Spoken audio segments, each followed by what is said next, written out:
Se ha dicho a veces que el concepto de la inmortalidad del alma es parte de la fe cristiana. Esto fue especialmente cierto en el siglo XVIII, el siglo del iluminismo y de su equivalencia religiosa, el deísmo.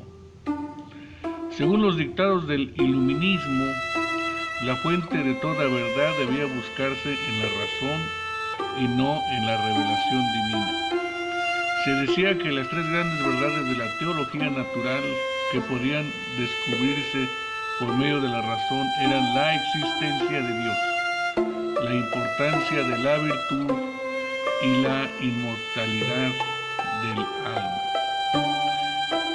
Se pensó que el concepto de la inmortalidad del alma podía ser demostrado por medio de la razón, hasta que Manuel Kant, en 1724 a 1804, aplicó estos argumentos su crítica devastadora. Pero aún Kant continuó aferrándose a este concepto de la inmortalidad como uno de los postulados de lo que él llamó razón práctica. En primer lugar, es necesario tomar conciencia de que la idea de la inmortalidad del alma, a saber que el alma, o sea, el aspecto inmaterial del hombre, continúa existiendo después de la muerte del cuerpo. No es una idea peyorativa del cristianismo, ha sido aceptada de una u otra forma por un gran número de pueblos, incluyendo los babilonios, los persas, los egipcios y los antiguos griegos. Lo cierto es que el concepto de la inmortalidad del alma, que fue tan vigorosamente defendido en el siglo XVIII por los líderes del iluminismo, no era una doctrina particularmente cristiana, ya que se consideraba que la religión natural de la cual esta doctrina formaba parte era diferente del cristianismo y superior a esta. El concepto de la inmortalidad del alma fue desarrollado en las religiones arcanas de la antigua Grecia y recibió su expresión filosófica en los escritos de Platón, 427-347 a.C. En varios de los diálogos y en particular en el Fedón, Platón propone la idea que el cuerpo y el alma deben ser considerados como dos sustancias diferentes. El alma pensante es divina, el cuerpo constituido por materia, una sustancia inferior, es de menos valor que el alma. El alma racional o nous es la parte inmortal del hombre, la parte que descendió de los cielos donde disfrutaba de una preexistencia bienaventurada. Al perder el alma sus alas en ese estado preexistente, entró en el cuerpo morando en la cabeza. Al morir el cuerpo simplemente se desintegra, pero el nous o alma racional regresa a los cielos. Si su actuación ha sido justa y honorable, regresa a los cielos. Si no, aparece nuevamente en forma de otro hombre o de un animal, pero el alma misma es indestructible. En el concepto platónico, la inmortalidad del alma está enraizada en su metafísica racionalista. Lo racional es lo real y todo lo que no es racional participa en un tipo inferior de realidad. El alma es considerada en consecuencia como una sustancia superior, inherentemente indestructible y por ende inmortal, en tanto que el cuerpo es una sustancia inferior, mortal y condenada a la destrucción total. De allí que se piensa que el cuerpo como la tumba del alma, que en realidad está mucho mejor sin el cuerpo. En ese sistema de pensamiento es evidente que no hay lugar para la doctrina de la resurrección del cuerpo. Pero ahora corresponde formular las siguientes preguntas. ¿Usan las escrituras alguna vez la expresión la inmortalidad del alma? ¿Enseñan las escrituras que el alma del hombre es inmortal? Dos son los vocablos griegos que comúnmente se traducen con la palabra inmortalidad en las versiones al español de la Biblia, atanasia y atarsia. aparece solamente 3 veces en el Nuevo Testamento. Una vez en 1 Timoteo 6:16 y 2 veces en 1 Corintios 15:53 al 54. En el primero de los pasajes nombrados se usa esta palabra para describir a Dios. El único que tiene inmortalidad, que habita en luz inaccesible, a quien ninguno de los hombres ha visto ni puede ver. 1 Corintios 15:53. Como es obvio, la inmortalidad aquí significa más que una mera existencia sin fin. Significa la inmortalidad. Aquí significa más que una mera existencia sin fin, significa una inmortalidad original, a diferencia de una inmortalidad otorgada. En este pasaje Pablo enseña que Dios como fuente de vida es también fuente de todo tipo de inmortalidad.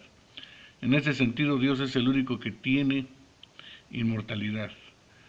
Todos los demás solamente reciben la inmortalidad y la poseen cuando dependen de Él, así como Dios tiene vida en sí mismo.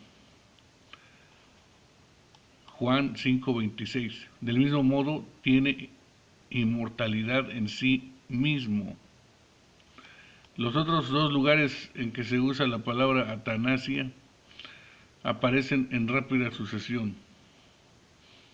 1 Corintios 15:53-54, porque es necesario que esto corruptible se vista de incorrupción y esto mortal se vista de inmortalidad. Y cuando esto corruptible sea vestido de incorrupción y esto mortal sea vestido de inmortalidad, entonces se cumplirá la palabra que está escrita: sorbida es la muerte en victoria. Pablo habla aquí de lo que sucederá cuando Cristo regrese.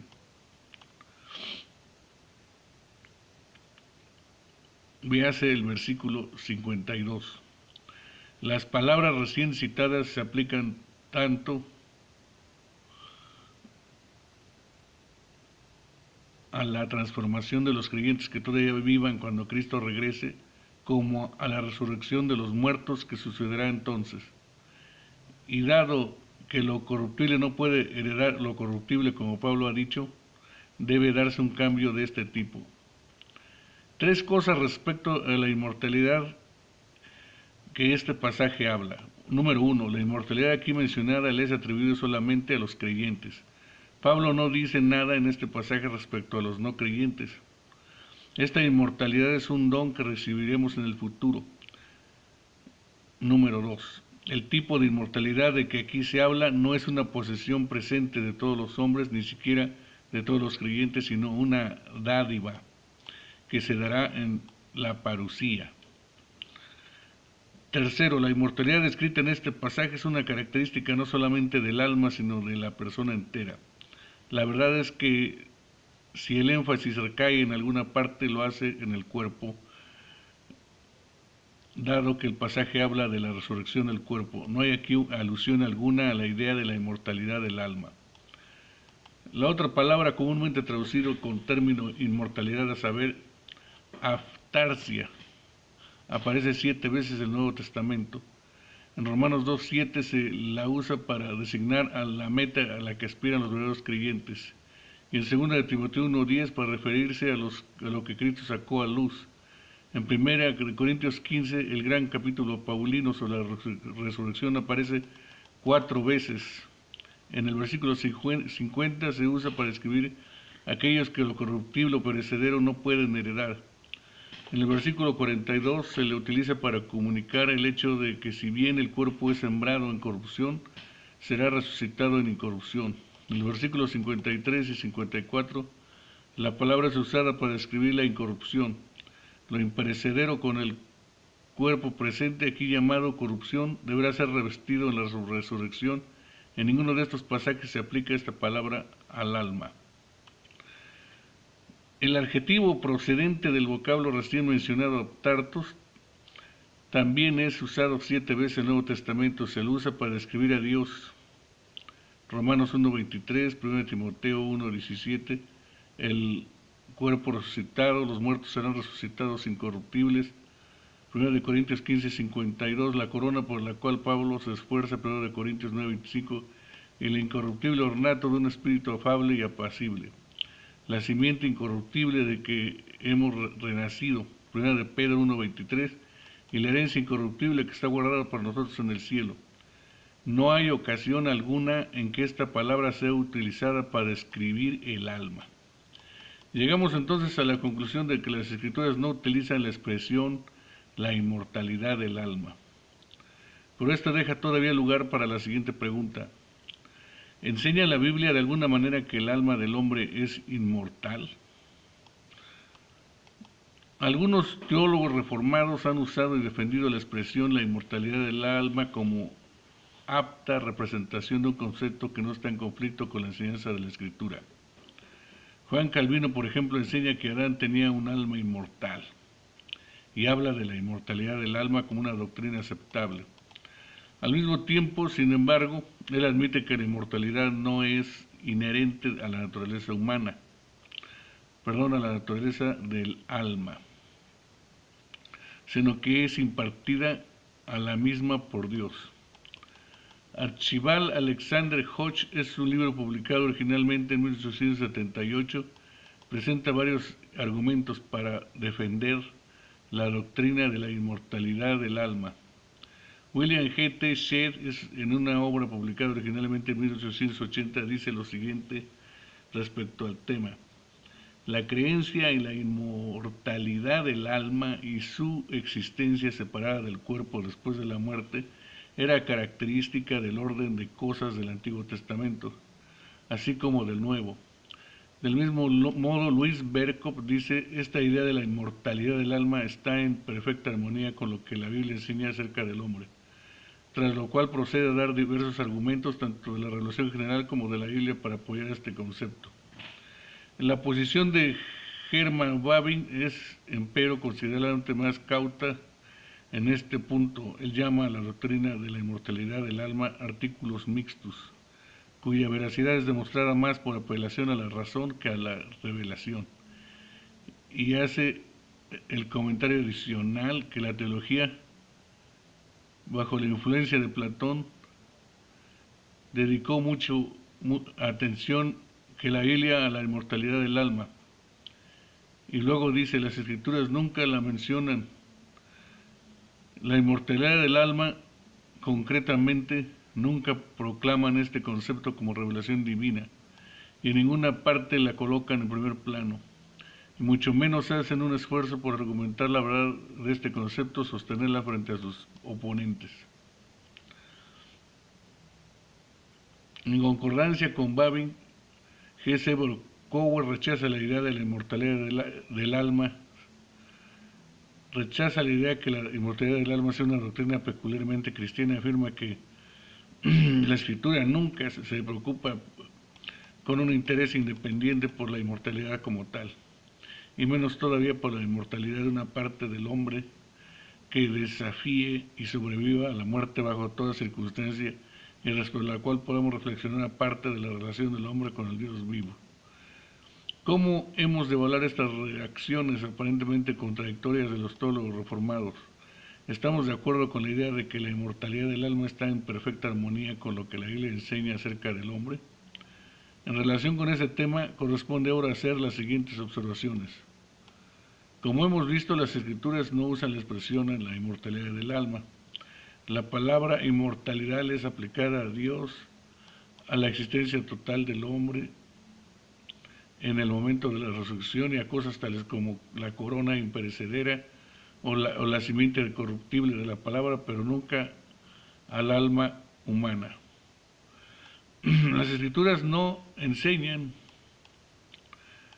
la existencia continuada del alma, en virtud de su inherente indestructibilidad, algo que ha sido uno de los principales argumentos filosóficos a favor de la inmortalidad del alma. Este argumento, debemos recordarlo, está relacionado con un determinado concepto metafísico del hombre en la filosofía de Platón.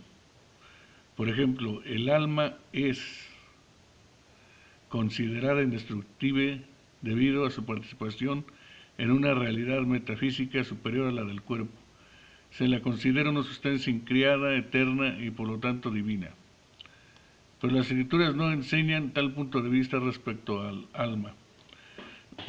Dado que según las escrituras el hombre ha sido creado por Dios y continúa dependiendo de Dios para su existencia, no podemos indicar ninguna cualidad inherente en el hombre ni ningún aspecto del mismo que lo haga indestructible. Las escrituras no enseñan que la mera existencia continua después de la muerte sea deseable por sobre todas las cosas, sino que insisten en que la vida en comunión con Dios es supremo bien del hombre. El concepto de la inmortalidad del alma como tal no dice nada respecto a la calidad de la vida después de la muerte. Se limita simplemente en afirmar que el alma sigue existiendo. Pero esto no es lo que las escrituras enfatizan. Lo que la Biblia subraya es que vivir aparte de Dios es muerte, pero que la comunión con Dios es vida verdadera. Esta vida verdadera ya es disfrutada por aquellos que creen en Cristo. Juan 3:36, 5:24 y 7:3.